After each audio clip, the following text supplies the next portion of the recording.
Sastry, Bhagavad Gita, capítulo 1, primera parte. IBS Edu Latinoamérica, basado en las enseñanzas de su divina gracia A.C. Bhaktivedanta Swami Srila Prabhupada, fundador acharya de la Asociación Internacional para la Conciencia de Krishna, ISKCON. La materia que trata el Bhagavad Gita entraña la comprensión de 5 verdades básicas. De estas 5, 1, la verdad absoluta, 2, las entidades vivientes, 3, la naturaleza material y 4, el tiempo, son eternos.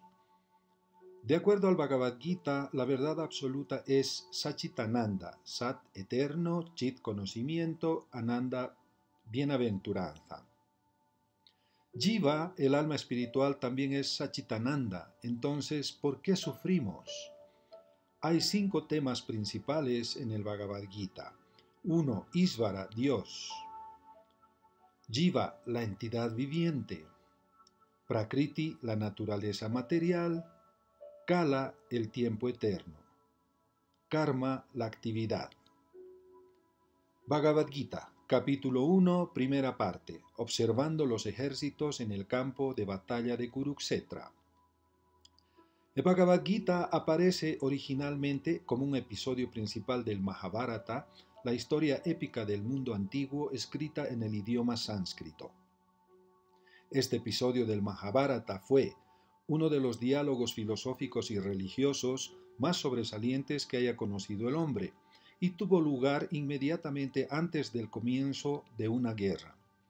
El Mahabharata relata los sucesos que condujeron a la presente era de Kali.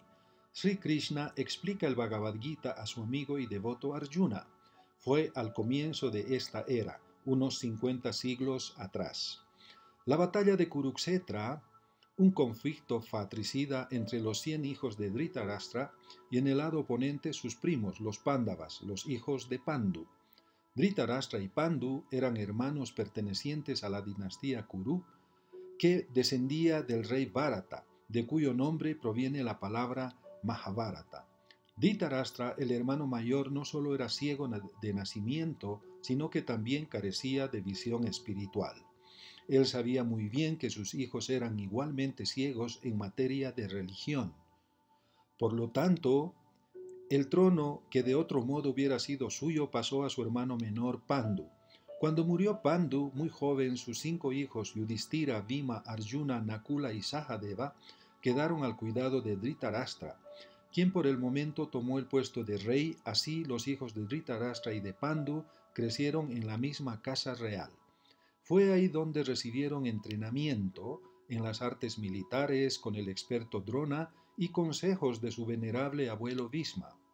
Los hijos de Dhritarashtra, sobre todo el mayor Duryodhana, odiaban y envidiaban a los Pándavas. El ciego y malintencionado Dhritarashtra quería que heredasen el reino sus propios hijos y no los de Pandu, de modo que Duryodhana, con el consentimiento de Dhritarashtra, planeó matar a los hijos de Pandu. Al retornar del exilio, los Pándavas reclamaron con derecho su reino a Duryodhana, el cual se negó rotundamente a entregarlo. Comprometidos con su deber de príncipes a servir en la administración pública, los Pándavas redujeron su petición a solamente 5 aldeas, pero Duryodhana respondió con arrogancia que no les concedería terreno suficiente ni para clavar un alfiler. Hasta entonces los Pándavas habían sido tolerantes, pero ahora la guerra parecía inevitable. El principio básico de esta gran filosofía son los temas de discusión entre Dhritarashtra y Sanjaya. La palabra Dharmasetra significa un lugar en el que se celebran rituales religiosos. Es significativa porque en el campo de batalla de Kurukshetra, la suprema personalidad de Dios se encontraba presente del lado de Arjuna. Dhritarashtra, el padre de los Kurus, dudaba mucho de que sus hijos lograran la victoria final, aunque él tampoco deseaba que hubiera un arreglo entre los primos y hermanos. Dhritarashtra dijo: «Oh Sanjaya, ¿qué hicieron mis hijos y los hijos de Pandu después de reunirse en el lugar de peregrinaje de Kurukshetra con deseos de pelear?»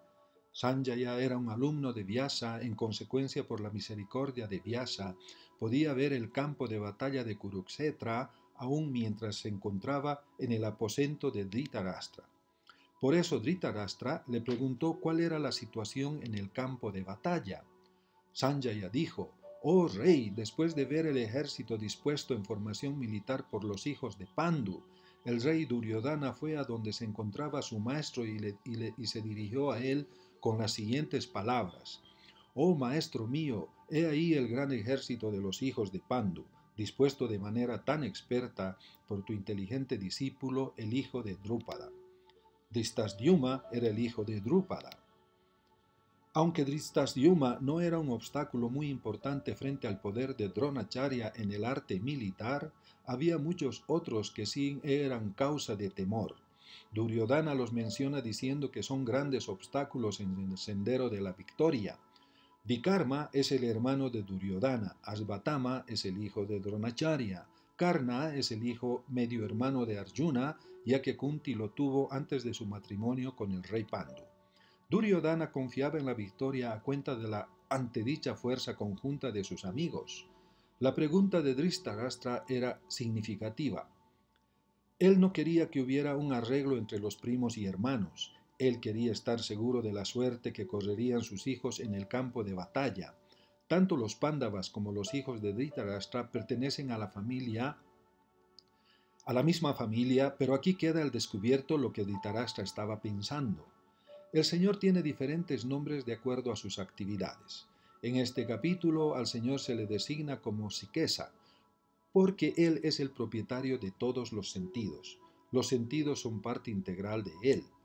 Por ende, los sentidos de las entidades vivientes también son parte integral de los sentidos de Él. El Señor, quien está situado en el corazón de todas las entidades vivientes, dirige los sentidos de ellas. En este capítulo, a Arjuna se le da el nombre de Gudakesa.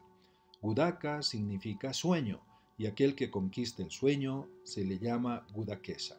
Sueño significa también ignorancia, de modo que Arjuna conquistó tanto el sueño como la ignorancia, gracias a la amistad con Krishna. Arjuna, como gran devoto de Krishna que era, no podía olvidar a Krishna ni por un momento.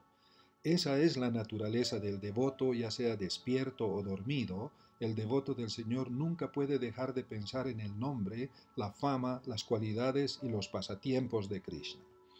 Así pues, el devoto de Krishna puede vencer tanto al sueño como a la ignorancia.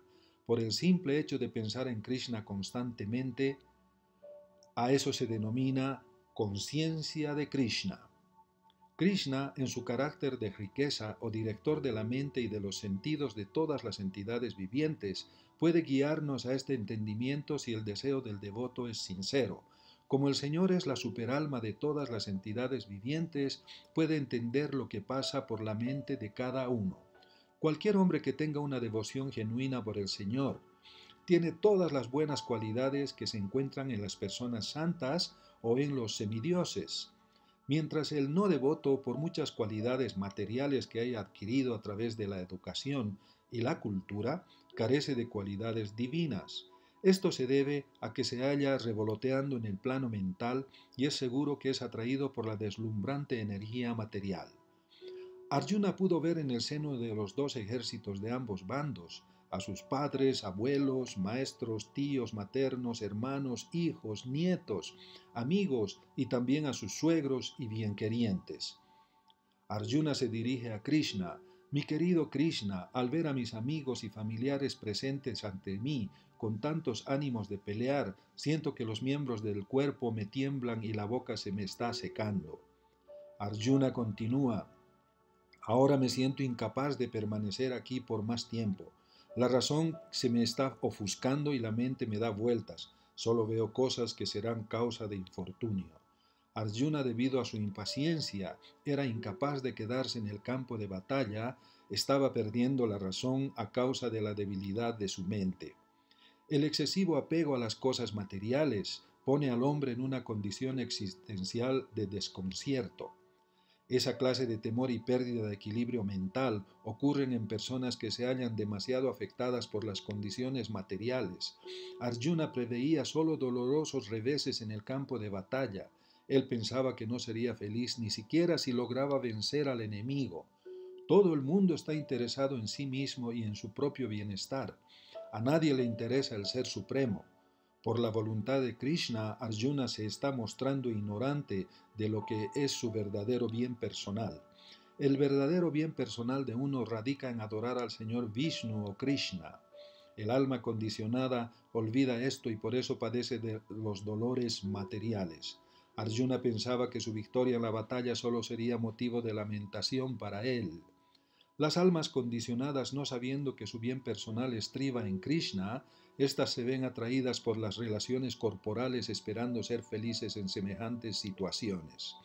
En medio de un concepto de la vida tan ciega como ese, olvidan incluso cuáles son las causas de la felicidad material. Arjuna parece haber olvidado incluso los códigos morales de un satria.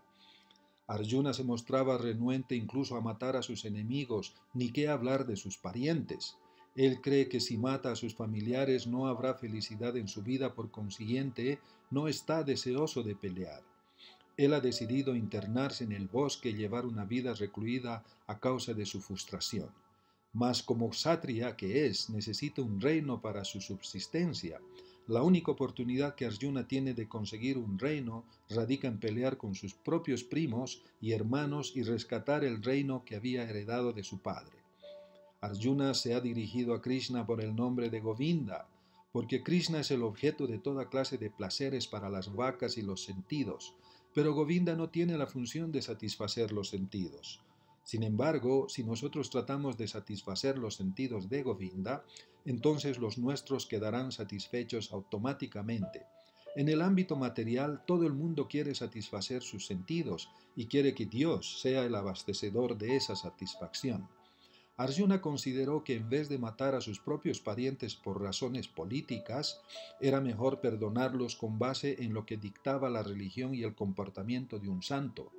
Por consiguiente, él no consideraba que semejante matanza sería provechosa simplemente en aras de la felicidad física y temporal.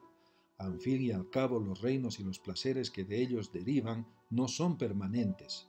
Entonces, ¿por qué habría de arriesgar su vida y la salvación eterna al matar a sus propios parientes? Que Arjuna se dirija a Krishna llamándolo Madhava o el esposo de la diosa de la fortuna es significativo con relación a esto. Él quería señalarle a Krishna que como él era el esposo de la diosa de la fortuna, no debía inducirlo a hacer algo que en fin de cuentas sería causa de infortunio. Sin embargo, Krishna jamás le trae mala suerte a nadie y mucho menos a su devoto. Arjuna insistía dirigiéndose a Krishna. Aunque estos hombres, con sus corazones dominados por la codicia, no ven mal alguno en matar a su propia familia, ni en reñir con sus amigos, porque nosotros que podemos ver el crimen en el que se incurre al destruir una familia, habríamos de cometer esos pecados. Un satria no puede rechazar una batalla o una apuesta cuando lo desafía algún rival. Ante una obligación tal, Arjuna no podía negarse a pelear porque el bando de Duryodhana lo había retado. Arjuna consideró que el bando contrario quizás no veía los efectos que podía causar semejante desafío. Mientras los ejércitos adversarios se encuentran en el campo de batalla preparados para la guerra, Arjuna, el poderoso guerrero, ve en ambos ejércitos a sus parientes, maestros y amigos íntimos, listos para pelear y dar la vida. Dominado por la congoja y la compasión, Arjuna pierde la fuerza, se confunde y abandona su determinación de pelear. Aunque Arjuna estaba exponiendo tantos argumentos basados en el conocimiento de los principios religiosos y de códigos morales, era incapaz de resolver su verdadero problema. Él pudo darse cuenta de que su supuesto conocimiento era inútil para deshacerse de sus problemas, los cuales estaban secando toda su existencia y le resultaba imposible resolver esas perplejidades. Sin la ayuda de un maestro espiritual como el Señor Krishna, el conocimiento académico, la erudición, una posición destacada, etc., son inútiles para resolver los problemas de la vida. La ayuda solo la puede brindar un maestro espiritual como Krishna. Por lo tanto, se concluye que un maestro espiritual que esté 100% consciente de Krishna es el maestro espiritual genuino, ya que él puede resolver los problemas de la vida. El señor Chaitanya dijo que aquel que domina la ciencia del cultivo de conciencia de Krishna es el verdadero maestro espiritual sin que importe su posición social. Hare Krishna, muchas gracias.